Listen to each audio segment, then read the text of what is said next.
আসসালামু আলাইকুম। প্লিজ সকলে এই ভিডিওটা শেয়ার করে একে অপরকে এই ভিডিওটা দেখার একটু সুযোগ করে দিন।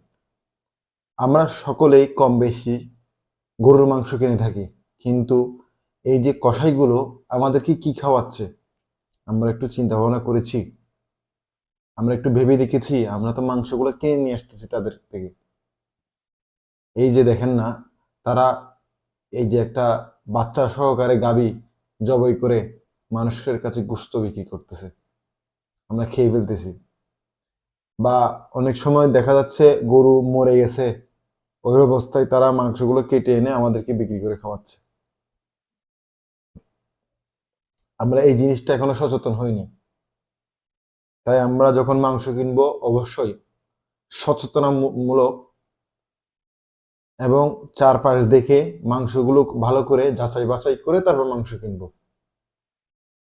কারণ তারা আমাদেরকে কি খাওয়াচ্ছে আমরা তো খেয়ে ফেলতেছি, হারাম হালাল বাছাই করতেছি না।